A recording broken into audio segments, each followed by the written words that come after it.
నమస్తే, good afternoon, welcome to BRK news. Details చూద్దాం. ఇక కాకినాడ జిల్లా ఉప్పాడ తీరంలో రాక్షసి అలలు అల్లకల్లోలం సృష్టిస్తున్నాయి. తీరంలో ఎగిసిపడుతున్న రాక్షసి అలలు మాయపట్నం గ్రామాన్ని ముంచెత్తుతున్నాయి.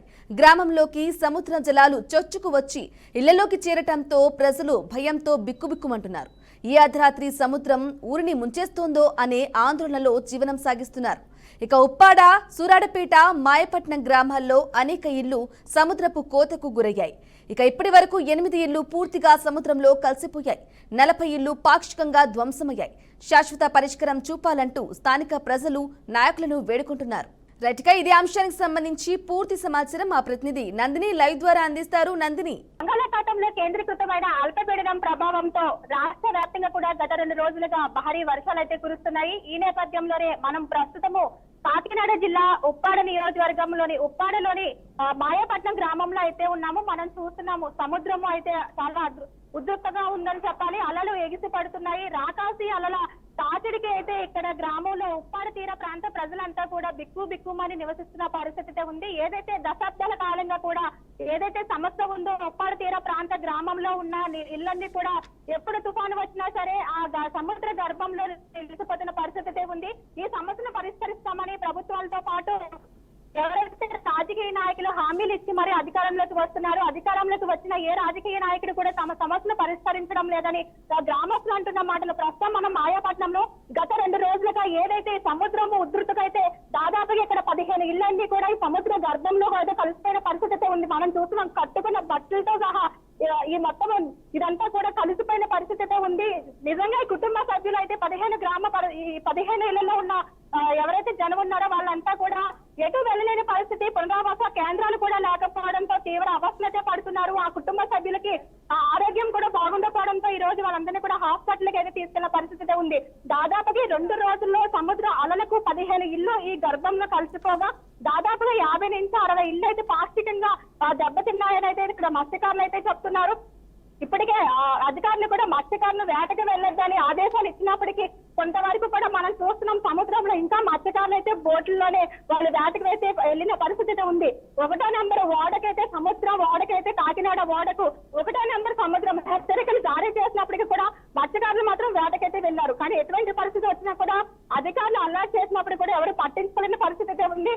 మరో పక్కన చూసుకున్నట్లయితే గంటకు 45 నుంచి 55 కిలోమీటర్ల వేగంతో ఈదురుగాలు వీస్తాయని, అలాగే భారీ వర్షాలు ఉన్నాయని కూడా చెప్పిన పరిస్థితి ఉంది. ప్రస్తుతం ఏదైతే ఇళ్లు పూర్తిగా గర్భంలో కలిసిపోయి వారు నివాసం లేకుండా ఇబ్బంది పడుతున్న మత్స్యకారులు ఎవరైతే ఉన్నారో లేడీస్ మనతో మాట్లాడే ప్రయత్నం చేద్దాం. అమ్మ చెప్పండి, ఈ ఇల్లు ఎప్పుడు దెబ్బతిన్నాయి, ఏంటి, మీరు ఎక్కడ ఉంటారు, మీ పరిస్థితి ఏంటి? 2 రోజులైతే పెట్టింది సొంతలో ఉన్నాం. సొంత నోట్లో ఎట్లా ఉన్నాయి, మాకు ఇల్లు లేదు, మాకు ఇల్లు కావాలని కోరుకుంటున్నాం. అలాగే మాకు రాయలపట్టి కావాలని కోరుకున్నప్పుడు రాయలపట్టి కావాలి, మాకు ఉన్నంత ఇల్లు లేవు, మాకు ఏదో నాకు ఇల్లు ఇవ్వాలని కోరుకుంటున్నాము. మా పెట్టుకునే బట్టలు కూడా లేదు, తిన్నంత తిండి లేదు, మా బతుకులు ఎలా ఉన్నాయో మాకే తెలియట్లేదు. చంద్రబాబు తెలిసినాడు కాబట్టి మాకు రాయలపట్టి ఇస్తానన్నారు కాబట్టి ఇవ్వాలని కోరుకుంటున్నాము. మా బాధలు పవన్ కళ్యాణ్ సార్ మాకు రాయలపట్టి ఇవ్వాలని కోరుకుంటున్నాము. మాకు తిన్నంత తిండి లేదు. అధికారులు ఎవరైనా వచ్చారా, స్పందించారా?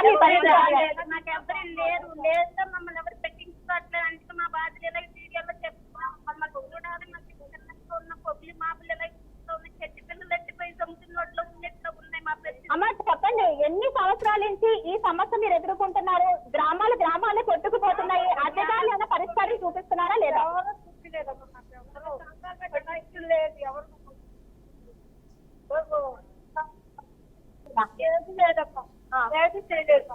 ఏం కోరుకుంటారు? ప్రభుత్వాన్ని ఏమడుగుతున్నారు? అమ్మ మీరు చెప్పండి, ఏంటి 3 రోజుల నుంచి ఇది పరిస్థితి ఉంది, ఇంకా ఆదివారం వరకు కూడా ఈ తుఫాను హెచ్చరికలు ఉన్నాయి, మరి ఏంటి, ఎక్కడ ఉంటున్నారు, ఎలా ఉంటున్నారు? అక్కడ కొడుకొని ఇంట్లోనే ఉంటాం. చంద్రం దగ్గరికి వచ్చేసింది, వచ్చేసిన తెరకి అదిరికి భయంకరంగా ఉంటుంది. ఎక్కడికన్నా పోవడం అంటే పిల్లలు తీసుకొని నచ్చలు అడుగుతారు, 3 నచ్చలు తిన్నంత కూడా మాకు అక్కడ రూపాయలు కూడా లేదు. అలాగే తెరలోనే అలా చంద్రంలో వచ్చి ఉన్నాం. మరి అధికారులు ఏం చెప్తున్నారు? అధికారులు ఎవరైనా వస్తున్నారు? ఇలాంటి ఫోటోలు తీసుకున్నాగా ఇదేట్లో పోతున్నాను, ఎవరు పట్టించుకోవట్లేదు. మాకు భయంగా ఉంది. రాత్రులు కూడా అల్లిపోయి తిండి తినాలని అనిపిస్తుంది. లేదు. ఇంట్లోకి కూడా నీరు వచ్చేసి నాణ్యంగానే ఉంటున్నారా? నీరు వచ్చేసినా ఇంట్లో నీరు వచ్చేసినా ఇల్లు అదిరేస్తుంది కూడా.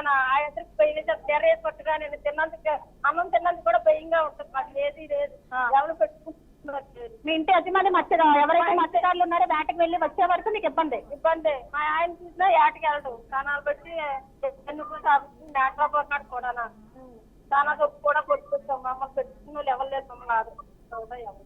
అలాగే మత్స్యకారులు ఉన్నారు, పెద్దవారు ఉన్నారు, వారితో కూడా మాట్లాడే ప్రయత్నం చేద్దాం. బాబాయ్, చెప్పండి, ఏంటి అది వందల నుంచి సమస్య ఎదుర్కొంటున్నారు? అధికారులు ఎవరైనా వచ్చారా? అధికారులు ఎవరు రాలేదమ్మా. ఎవరు అధికారులు మాత్రం మా కాడికి ఎవరు రాలేదు. చంద్రునికి మామూలుగా మా ఇల్లులు గురైపోతున్నాయి. ఎవరు కూడా మాకు సహాయం చేయట్లేదు. ఆ కళ్యాణ అన్నగారికి మాకు నమస్కారం. ఏంటంటే మాకు కొట్టి ఆటాడని ఆశగా ఉంది, కానీ అప్పటి వరకు మా ఇల్లులు ఉంటాయో లేదో మాకు తెలియదు. మాపులు భయంగా గుండులు చేతితో పెట్టుకొని ఉప్పులోన ఉంటున్నాం.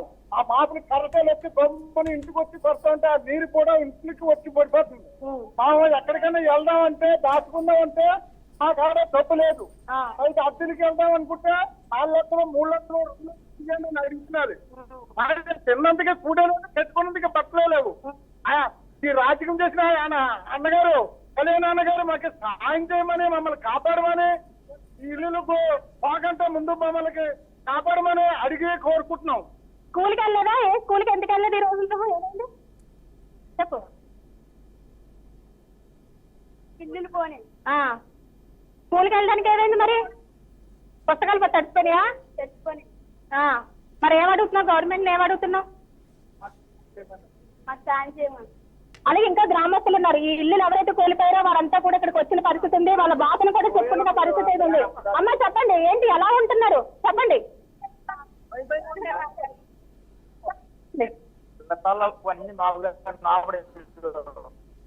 పోయి ఆడ తిరుగుడు పని డైలీ అమలు